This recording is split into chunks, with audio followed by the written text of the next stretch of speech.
누가복음 15장 11절로 32절 한 절씩 교독하도록 하겠습니다. 15장 11절 제가 먼저 읽습니다. 또 이르시되 어떤 사람에게 두 아들이 있는데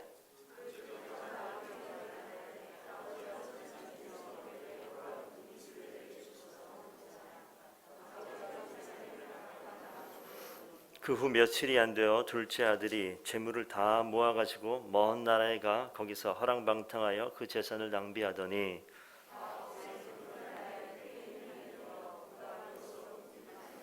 가서 그 나라 백성 중 한 사람에게 붙여 사니 그가 그를 들로 보내어 돼지를 치게 하였는데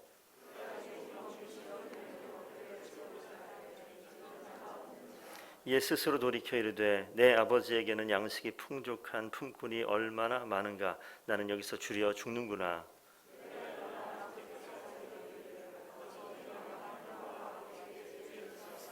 지금부터는 아버지의 아들이라 일컬음을 감당하지 못하겠나이다. 나를 품꾼의 하나로 보소서 하리라 하고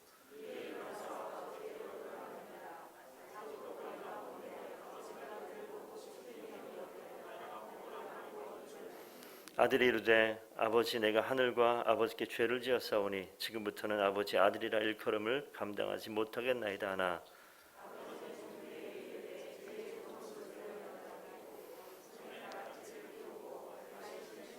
그리고 살진 송아지를 끌어다가 잡으라 우리가 먹고 즐기자.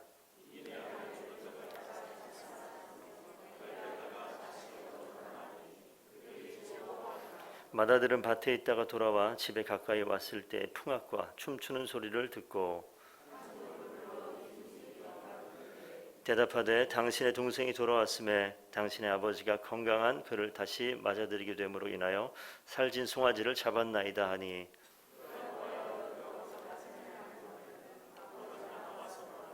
아버지께 대답하여 이르되 내가 여러 해 아버지를 섬겨 명을 어김이 없거늘 내게는 염소 새끼라도 주어 나와 내 벗으로 즐기게 하신 일이 없더니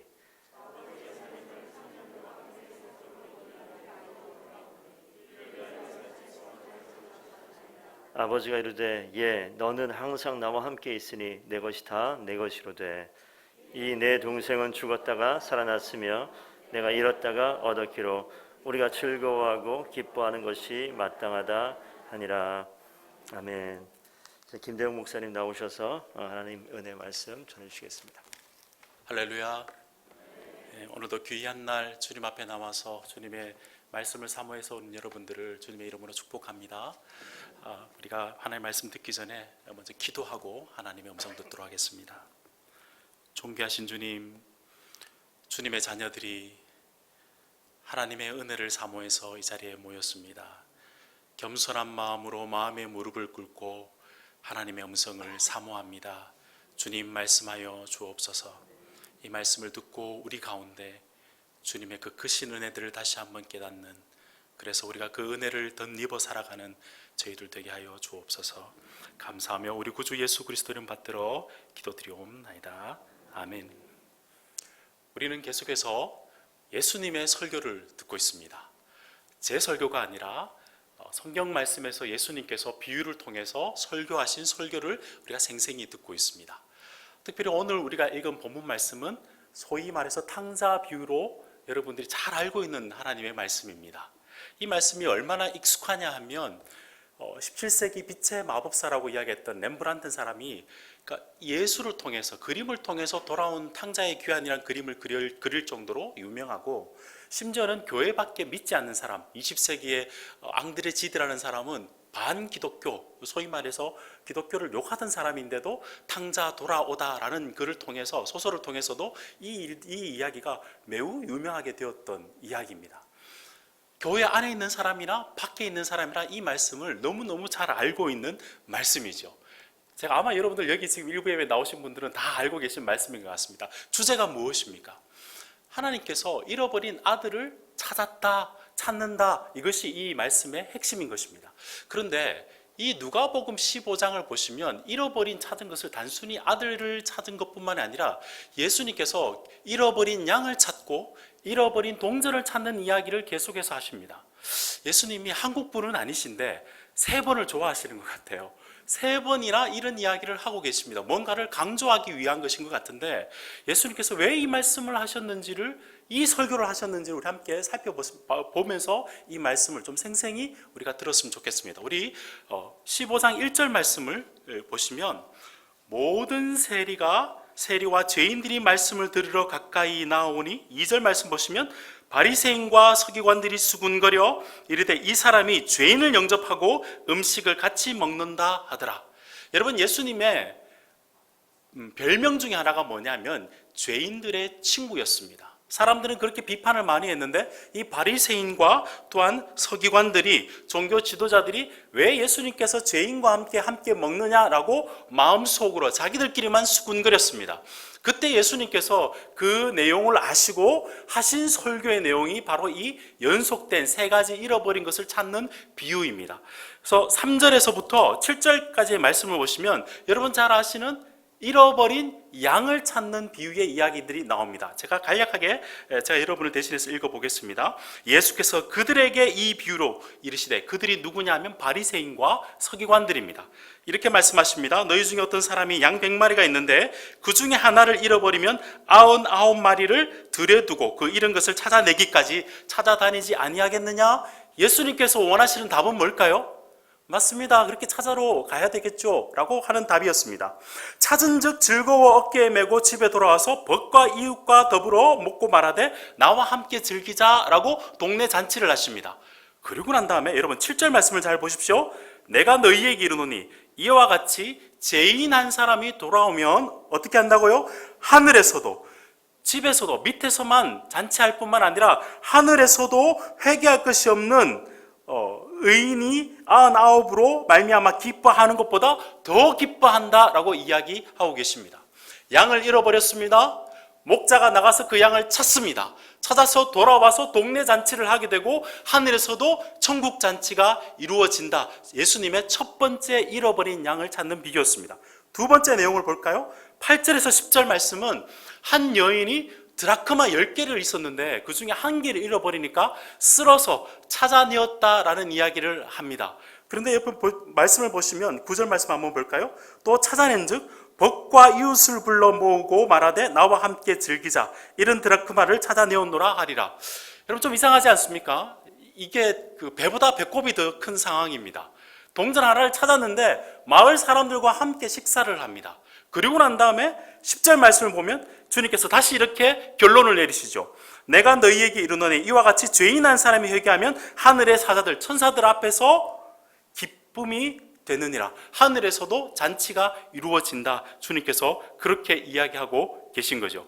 이렇게 2번의 설교를 마치고 난 다음에 3번째 설교가 우리가 오늘 읽은 본문 말씀입니다. 11절 말씀을 제가 여러분을 대신해서 읽어드리겠습니다. 또 이르시되 어떤 사람에게 2 아들이 있는데, 여러분 저는 이 11절 말씀에서 굉장한 큰 은혜를 받습니다. 지금 예수님께서 왜 이렇게 말씀을 우리에게 하고 계시는 걸까요? 그때 당시 배경 속에서 양은 재물이었습니다. 재물 중에 일부를 잃어버리면 너희가 그 일부를 찾기 위해서 나가서 찾으면 기뻐하지 않겠느냐? 주님께서 그렇게 말씀하셨고요. 10 드라크마 중에 하나는 그때 당시 결혼 지참금이었어요. 하나를 잃어버리면 자신의 인생, 마음을 담을 신랑을 맞이할 그것을 잃어버렸는데 그것을 찾게 된다면 얼마나 기쁘겠느냐? 그렇게 이야기를 하고 계십니다. 재물 100개 중에 하나를 잃어버린 것, 그것을 찾아 나간다면 당연한 것이고, 정말 인생에 애착이 있는 마음이 담겨있는 10개 중에 하나를 잃어버린 것을 찾는다면 정말 기뻐할 것인데, 자 이제 아들이 2 있는데 어떻게 할 거냐? 주님께서 그렇게 우리에게 물어보시는 거죠. 이 말씀 자체가 우리에게 100개 중에 하나, 10개 중에 하나, 재물도 아니고 그냥 어떤 면에서 내 마음이 가지고 있는 애착물도 아니고 아들이 있는데, 영혼이 있는데 2 중에 하나를 잃어버린다면 어떻게 하겠느냐? 주님께서 이 지금 질문을 하시면서 우리에게 말씀을 하고 있다는 것이죠. 여러분 저도 잃어버린 게 굉장히 많은데 제가 유학을 가서 잃어버린 게 꽤 많습니다. 첫 번째는 제가 한 번은 설교를 갔었는데 미국에서는 현금을 주지 않고 체크를 줍니다. 그러니까 수표처럼, 개인 수표처럼 주는데 그 수표를 받아서 호주머니에 넣고 왔어요. 그래서 집에 와서 찾았는데 없는 거예요. 그래서 입지 않은 옷까지 다 찾았습니다. 없었습니다. 마음이 너무 쓰렸지만 어떻게 하겠습니까? 너무 멀리 있는 교회이기 때문에 다시 이렇게 부탁하기도 힘들고 잃어버렸습니다. 그런가 하면 저는 또 유학 가서 잃어버린 게 있는데요. 유학 가기 전에 모든 집에 있는 금부치 몰래 아버님 것까지 다 이렇게 해가지고 유학 자금으로 만들었습니다. 그래서 모든 집에 있는 것을 제 반지까지, 결혼 반지까지 다 없애버리다 보니까 커플링 하나는 해야 되겠다 싶어서 반지를 하나 했습니다. 근데 유학 가서 이사를 한 7, 8번 하다 보니까 그 반지가 어디 갔는지 모르겠어요. 잃어버렸습니다. 마음이 쓰리지만 어쩌겠습니까? 잃어버렸는데 어쩌면 지금은 조금 더 편한지도 모르겠습니다.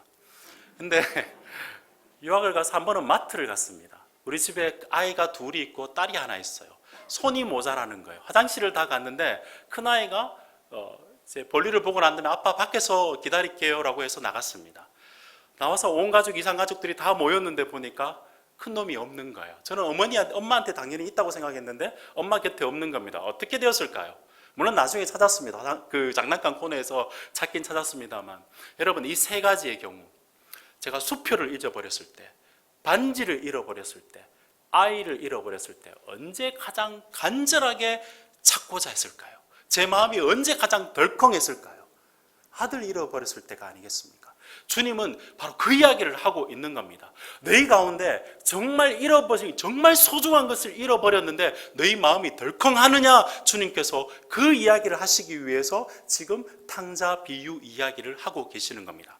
이 비유는 크게 세 가지 장면으로 구성되어 있습니다. 제일 먼저 나오는 장면이 우리 둘째 아들, 여러분 잘 아시는 집 나간 탕자 이야기를 잘 아시죠? 11절에서부터 내용을 보시면 12절부터 20절까지는 둘째 아들, 집 나간 아들에 대한 이야기들을 예수님께서 해주고 계십니다.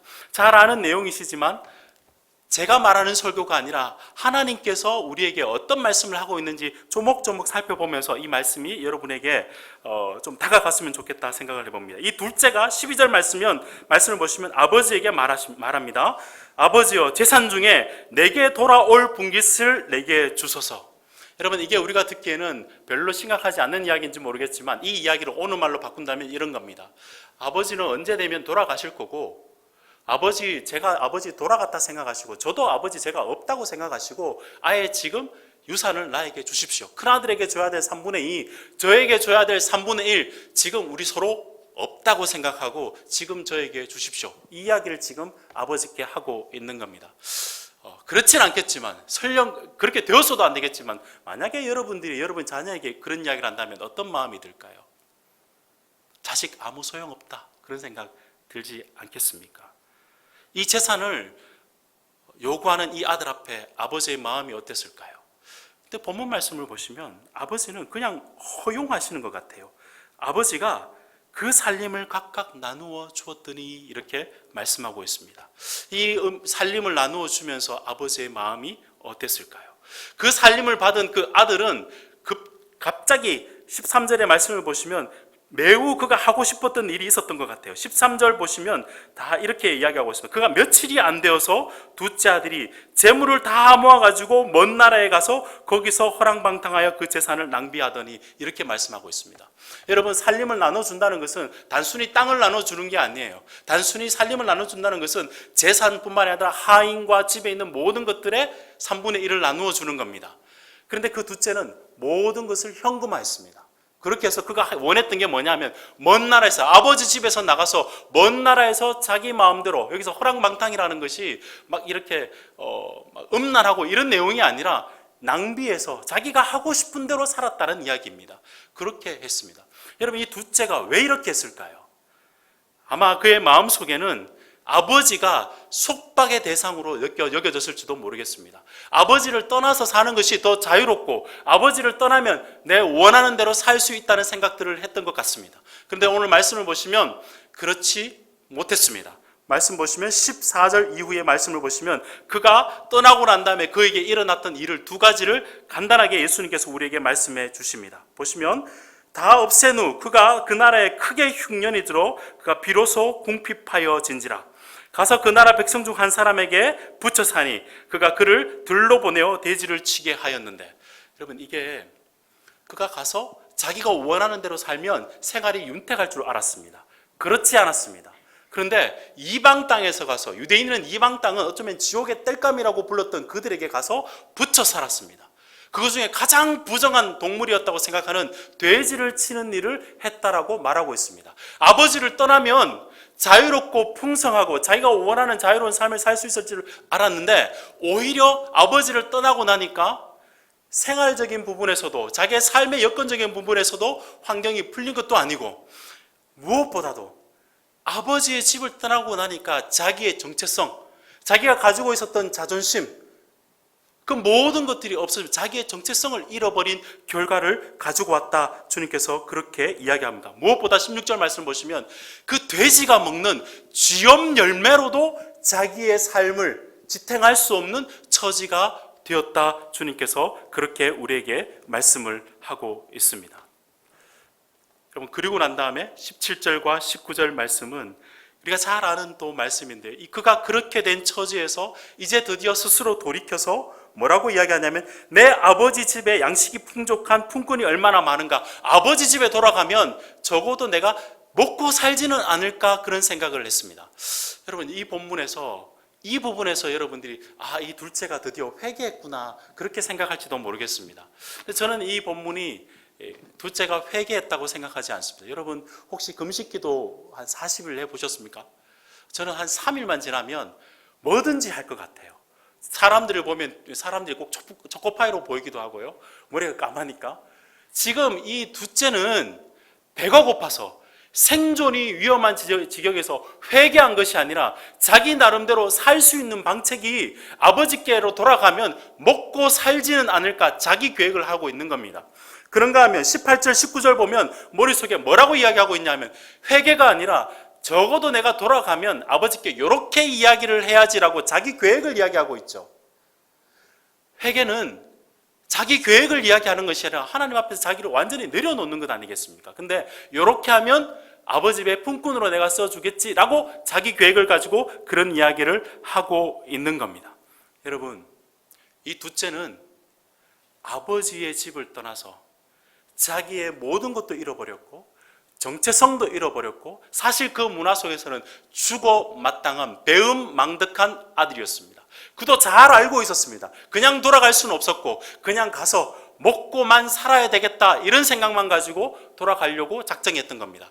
인간적인 측면에서, 문화적인 측면에서, 종교적인 측면에서 그런 모든 것을 잃어버려서 죽은 자와 같은 자였습니다. 돌아간다고 아버지가 받아줄 수 있을까, 그는 매우 걱정했을 겁니다. 그런데 그 아들이 할 수 없었던 일을 이 두 번째 장면인 아버지께서 그를 어떻게 대하는가로 우리가 살펴보면, 아버지께서 그 둘째를 받아주시는 장면을 우리가 볼 수 있습니다. 잘 아시는 장면이지만 한번 20절 말씀을 한번 함께 볼까요? 이에 일어나서 아버지께로 돌아가니라. 잘 보십시오.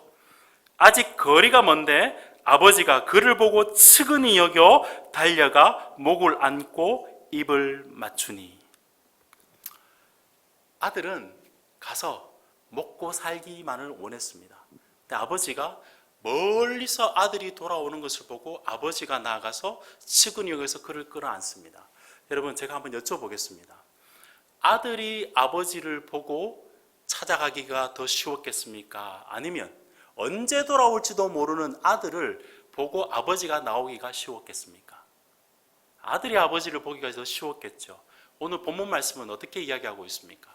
아버지가 멀리 있는데도 아마 매일매일 문 앞에 서서 그 아들이 돌아오기를, 눈이 짓무르도록 그 아들이 돌아오기를, 눈이 빠지게 그 아들이 돌아오기를 기다렸기 때문에 그 아들이 멀리 있는데도 불구하고 아버지는 모든 것을 내팽개치고, 그 문화 속에서 돌을 맞아 죽어 마땅한 그이지만 사람들의 관심이나 그 아이가 얼마나 더럽든지 상관없이 그가 나가서 측은히 여기 아버지가 그를 안고 입을 맞추는 장면으로 그 아버지는 그 잃어버렸던, 그 감히 은혜를 구할 수 없는 그 아들을 받아들이는 장면을 우리에게 보여주고 있습니다. 아들의 계획이 중요한 것도 아니고, 아들이 가지고 있던 상황과 더러움이 중요한 것도 아니고, 그 아들 자체가 돌아오는 것이 그 아버지는 너무너무 기쁘고 감사하고 그 마음에 그 사랑이 흘러넘치고 있는 모습들을 보게 됩니다. 아들은 그저 그냥 품꾼으로 쓰이기를 바랬지만 아버지는 전혀 생각이 달랐습니다. 종들을 불러서 그 집에서 가장 좋은 옷, 그게 어떤 옷일까요? 아버지의 옷이겠죠. 그리고 가락지, 반지는 그 사람의 신분을 상징합니다. 아들을 다시 신분을 회복시키시고 신을 신기십니다. 종은 신이 없습니다. 그러나 아들은 신을 신었죠. 아버지는 그 아들을 아들로서 잃어버렸다가, 아니 죽었다가 내 아들이 다시 살아났다고 주님께서, 아버지께서 그 아들을 품는 모습이 오늘 두 번째 장면까지의 모습입니다. 여러분, 제가 여러분에게 이 말씀을 길게 해서 본문을 설명했는데 이유가 있습니다. 가끔 보면 이 본문 말씀 보고, 그래 우리가 회개하고 돌아가면 아버지께서 우리를 받아주신다. 맞습니다. 근데 더 중요한 것은 뭐냐면, 이 아들이 얼마나 죄를 지었든지 상관없이 아버지의 은혜가 크다는 사실을 오늘 이 본문이 우리에게 보여주고 있는 강조점이라는 겁니다. 우리가 회개하면 하나님께서 받아주신다, 이것도 맞지만, 그래서 회개하지 말라는 이야기가 아니라, 그 회개가 회개되게 하는 것은 아버지가 나와서 그를 끌어안고 그를 회복시켜주는 아버지의 그 사랑이 있기 때문에 그 회개가 된다는 사실을 우리 주님께서 이 말씀을 통해서 가르쳐 주고 있다는 사실입니다.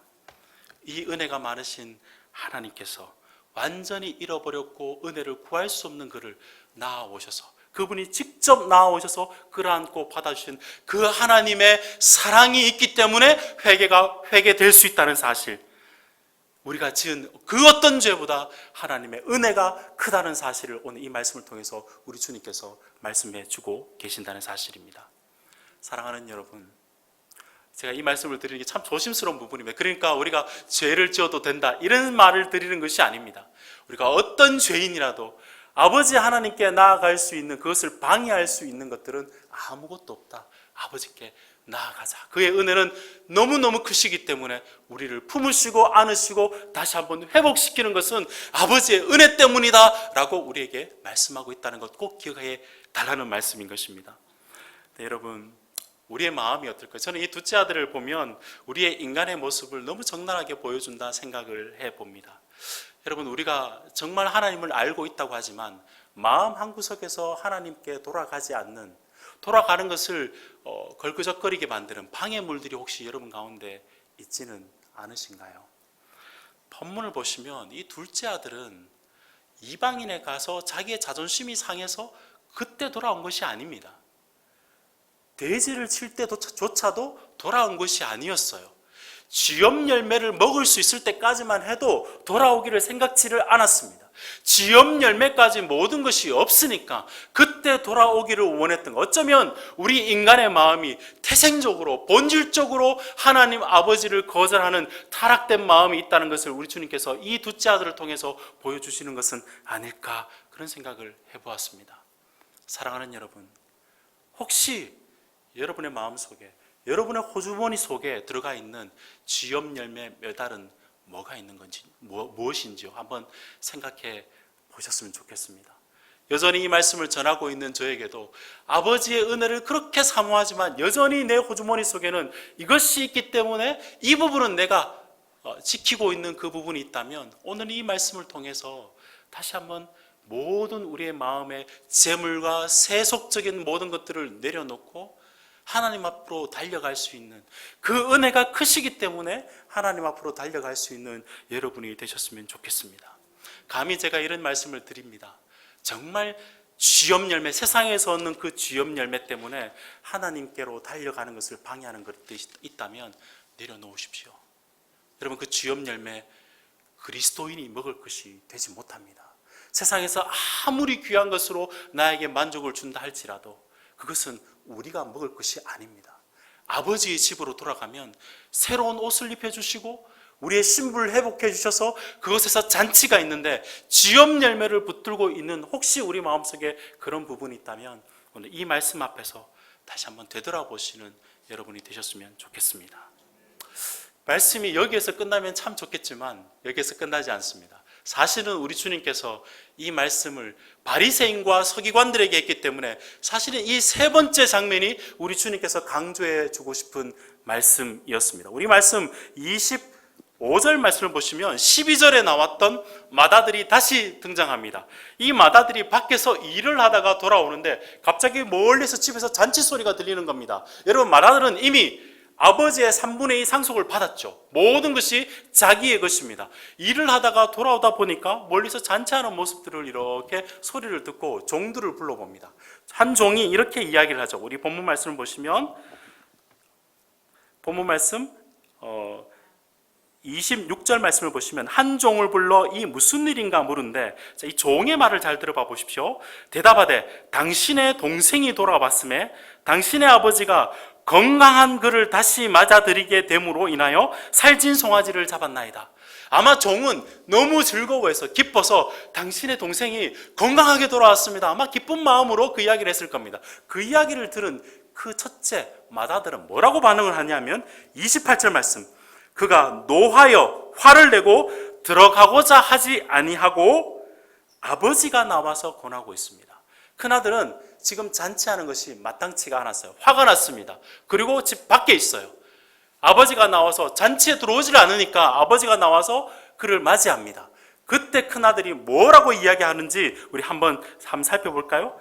29절 말씀, 아버지께 대답하여 이르되 내가 여러 해 아버지를 섬겨 명을 어김이 없거늘 내게는 염소 새끼라도 주어 나와 내 벗으로 즐기게 한 적이 없더니 30절, 아버지의 살림을 창녀들과 함께 삼켜버린 이 아들이 돌아오매 이를 위하여 살찐 송아지를 잡으셨나이다.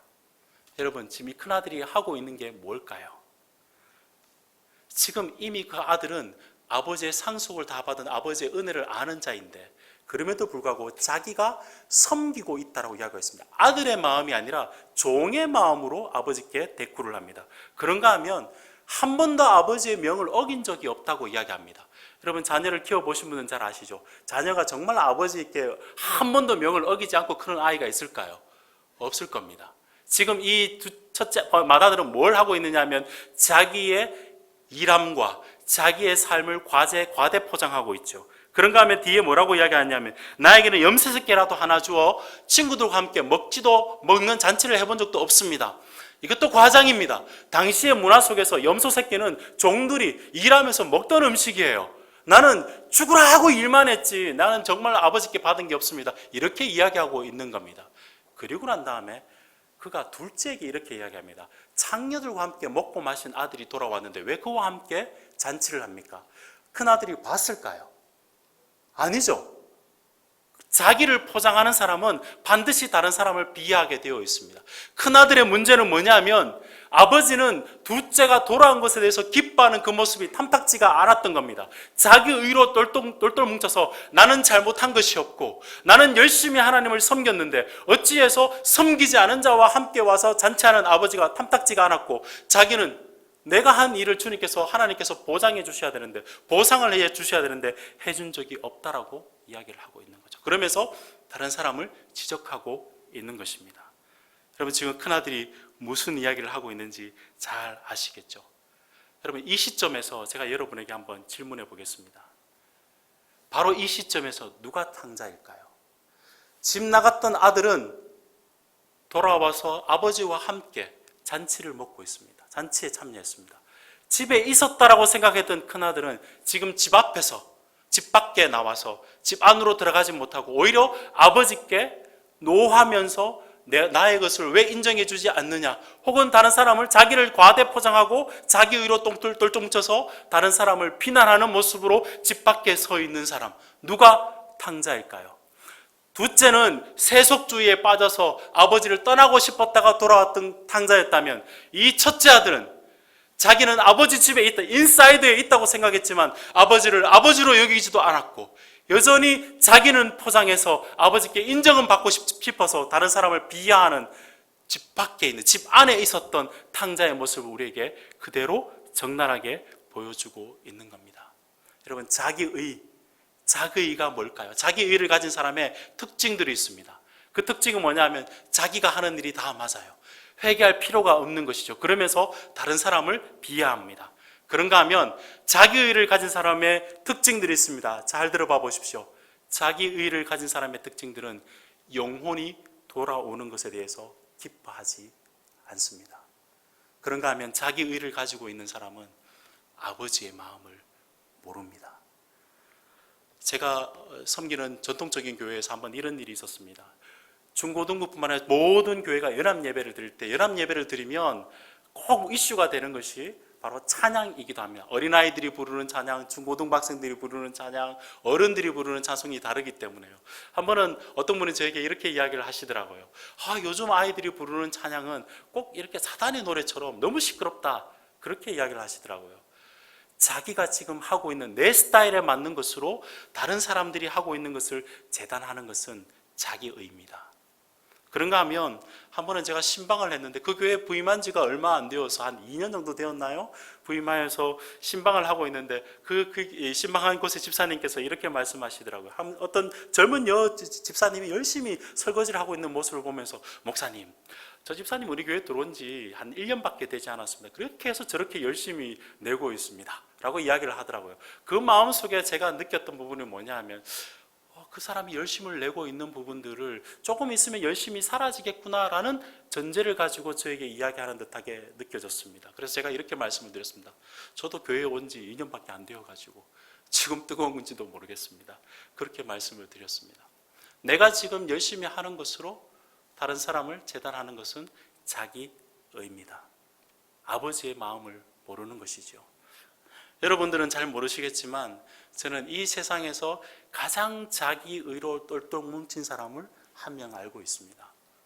여러분 앞에서 지금 설교하고 있는 설교자입니다. 하나님의 마음을 알아서 이 말씀을 여러분에게 잘 풀이해서 여러분들이 하나님을 만나게 해야 되는 것들, 그것이 하나님의 마음인 것 잘 알지만, 가끔 설교를 준비하다 보면 내가 오늘 좀 잘해야 되는데, 내 설교를 통해서 설교가 높아지기를 원하는 그 마음의 유혹들이 아버지의 마음이 아니라 내가 하는 일들로 칭찬받고 인정받고 싶은 마음들이 있는 사람이 바로 저라는 것이죠. 돌아보면 제가 어쩌면 집 밖에 있는 탕자였는데 이제는 집 안에 들어와서 율법적으로 사람들을 재단하고 있는 집 안에 있는 탕자의 모습으로 아버지께 이야기하고 있는 그런 모습을 볼 때가 참 많다는 사실입니다.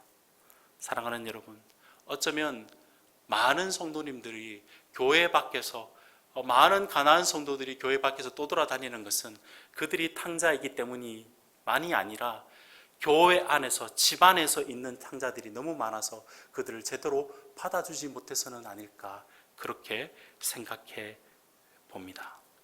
여러분, 어떻게 하면 좋을까요? 그러면 내가 과거에는 집 밖의 탕자였고 마치 오늘날은 집 안의 탕자처럼 이렇게 마음에 딱딱한 마음이 있을 때 어떻게 하면 좋을까요? 오늘 본문 말씀 보시면 그 해답이 있습니다. 여러분, 아버지께서 어떻게 하셨는지를 잘 생각해 보십시오. 둘째 아들이 돌아왔을 때 그 아버지는 나아가서 그 둘째 아들을 품고 돌아오셨습니다. 첫째 아들이 율법적으로 아버지께 노하고 있을 때 아버지는 어떻게 했죠? 잔치가 벌어지고 있는데 그 아들을 위해서, 큰 아들을 위해서 밖에 나와서 그 아들에게, 얘야, 나와 함께 잔치에 참여하자. 그 아버지는 율법적인 아들에게도 여전히 나와서 잔치에 함께 참여하자고 나왔던 그 아버지의 풍성한 은혜들을 여러분들이 보십니까? 세속적인 측면에서 집단한 아들이 회복되는 것도 은혜 풍성한 아버지 품으로 돌아올 때, 그 아버지를 알 때 회복되는 것이고, 율법적으로 마음이 딱딱한 자들도 회복될 수 있는 길은 하나님의 은혜 안으로 다시 한번 들어가는 길, 그 아버지를 따라서 그 잔치에 들어가는 길 밖에는 답이 없다는 사실을 오늘 우리 본문이 우리에게 말씀해 주고 있다는 사실입니다. 세속적이고 허랑방탕한 마음이 회복될 수 있는 것도 아버지의 은혜 때문이요, 내가 하나님의 은혜를 살아간다고 하면서도 여전히 율법적으로 남을 재단하며 딱딱하고 강팍한 마음으로 영혼이 돌아오는 기쁨들을 잊어버리고 살아가고 있던 이 마음이 있다면, 이것이 회복되는 일도 여전히 하나님의 크신 은혜 앞에 다시 서는 길밖에 없다는 사실을 이 본문은 오늘 우리에게 말씀하고 있다는 사실입니다. 여러분, 정말 우리는 하나님의 마음을 가지고 잃어버린 영혼에 대한 기쁨들을 가지고 계시는지요? 처음에는 영혼이 돌아오는 것이 너무너무 기뻤다가 다음에는 돌아오면 내가 잘해줄 수는 있어, 그러다가 요즘은 점점 돌아오면 무지해지고 무관심해지는 모습이 어쩌면 우리의 모습인지 모르겠습니다. 사랑하는 여러분, 이 마음을 회복해야 됩니다. 세속적인 마음이 회복되는 길도 주님 사랑밖에 없고, 여전히 딱딱하고 많이 배웠고 많이 알고 신앙생활 하면서도 여전히 더 강팍해지는, 그래서 영혼 사랑의 마음이 식어가고 있다면 그걸 회복할 수 있는 길도 우리 주님 사랑 앞에 다시 서는 길밖에 없다는 사실을 꼭 기억하셨으면 좋겠습니다. 여러분, 말씀을 맺고자 합니다. 여러분, 이렇게 잃어버린 양을 찾고 동전 이야기, 이렇게 탕자 이야기에 차이가 나는 부분들이 하나 있습니다. 목자는 가서 찾아왔습니다. 그리고 여인은 가서 쓸어서 찾아왔습니다. 근데 오늘 본문 말씀을 보면 아버지는 그냥 기다리고 있는 것처럼만 보입니다. 여러분, 정말 그럴까요? 그 성부 하나님이 기다리심이 바로 이 말씀을 하시는, 이 탕자 비유를 하시는 우리 주님 예수 그리스도께서 하나님이신 그분이 하늘 보좌를 버리시고 이 땅 가운데 오셨지 않습니까? 그리고 세속적이고 찌들고 더럽기 추한 우리들을 받아주셔서 우리를 하나님의 자녀 삼아주셨고, 여전히 오늘도 이 말씀으로 찾아주셔서 영혼을 사랑하는, 영혼이 돌아오는 것에 대한 기쁨을 잃어버린 우리들에게 다시 찾아오셔서 얘야 다시 한번 회복하고 우리가 함께 잔치 공동체로 먹고 즐기자라고 이 말씀으로 우리에게 다가오고 계시지 않습니까? 우리가 아직 죄인 되었을 때 그리스도께서 우리를 위하여 죽으심으로 하나님께서 우리를 향한 자기 사랑을 확정해 주신 것처럼 다시 한번 이 말씀으로 우리 주님은 찾아오고 계십니다. 이 말씀의 결론은 여러분 잘 알다시피 큰아들이 집 안으로 들어갔습니까? 그렇지 않습니까? 이 말씀은 그것을 우리에게 말씀하고 계시지 않습니다. 해피엔딩으로 끝나는 그 길은 저와 여러분들이 반응하는 것에 달려 있습니다. 이 말씀은 끝이 그렇게 끝나지 않았습니다. 이 말씀이 정말 그 잔치에 참여해서 저와 여러분이 함께 기뻐하려고 한다면 정말 우리가 영혼을 사랑하는 그 마음을 회복하고 아버지와 함께 그 잔치 안으로 들어갈 때 이 이야기가 해피엔딩으로 끝나게 될 겁니다. 주님께서 이 말씀을 이렇게 마치신 것은 그 말씀을 제발 해피엔딩으로 마치게 해다오, 우리 주님께서 이 말씀의 끝을 우리에게 당부하고 계시는 말씀인 것 같습니다. 이 말씀 앞에서 우리가 결단하고 우리가 다시 주님, 내 마음속에 강팍한 내 마음을 다시 부드럽게 해주셔서 내가 구원받은 것처럼 아버지의 마음을 알아서 찾아내는 나의 마음이 되게 하시고, 잃어버린 영혼이 돌아올 때 그 어떤 것보다, 재물보다, 내가 가진 그 어떤 애착물보다 영혼이 돌아오는 것에 기뻐하게 하시고, 그것뿐만 아니라 내가 나아가서 그 영혼을 찾아낼 수 있는 아버지의 마음을 가진 제가 되게 해주십시오. 그게 우리 주님께서 이 말씀을 우리에게 베풀어 주신 말씀의 뜻인 줄로 믿습니다. 해피엔딩으로 만들어 봅시다. 그 해피엔딩의 주인공이 여러분 소풍교회 여러분이 되었으면 좋겠고 여러분의 삶이 되었으면 좋겠습니다. 하나님 아버지는 지금도 여러분을 기다리고 계십니다. 우리 함께 기도하겠습니다. 은혜가 풍성하신 아버지 하나님, 세상을 좋아하는 속물 근성들이 여전히 우리의 마음속에 있습니다.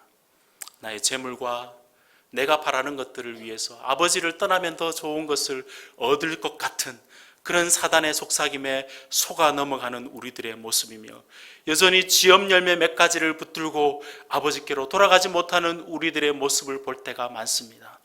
그러나 아버지여, 우리의 이 모습을 보시고도 측은히 여겨서 우리를 품고 안으시고 잔치로 옮겨주시고 우리를 아들이다 다시 한번 이야기해 주시는 그 하나님의 음성을 다시 듣게 하시니 참으로 감사함을 드립니다. 아버지 하나님, 우리의 세속적인 마음을 회복하는 그 하나님의 사랑이 우리의 마음속에 풍성하게 하여 주옵소서. 하나님 아버지, 간절히 바라옵기는 우리가 집안의 탕자가 되지 않도록 주의 우리의 마음을 다시 한번 부드럽게 하여 주시옵소서. 주님의 은혜를 망각하여 냉랭하고 영혼에 대한 따뜻한 마음과 영혼 사랑의 기쁨의 마음을 잃어버렸다면 주여 다시 한번 우리의 마음속에 예수의 마음을 지니게 하여 주옵소서. 하늘 보좌를 버리시고 우리를 위해서 이 땅에 오셔서 우리를 품으시고 자기의 생명으로 우리에게 생명을 주신 그 예수의 마음을 다시 품을 수 있는 저희들 되게 하여 주옵소서. 시간이 지날수록 마다들과 같은 우리들의 마음을 주여 깨어내게 하여 주시고, 우리가 주님 마음을 닮아서 끝까지 주님 목자의 마음을 닮아서 양을 찾아내며, 여인의 마음을 닮아서 최선을 다해서 찾아내며, 우리 주님의 마음을 닮아서 영혼을 찾아내는 저희들 되게 하여 주옵소서. 죽었던 나를 살리시기 위해서 이 땅에 오신 우리 주님을 항상 기억하며 살아가는 우리들 되게 하여 주옵소서. 감사하며 우리 구주 예수 그리스도의 이름으로 축복하며 기도드리옵나이다. 아멘.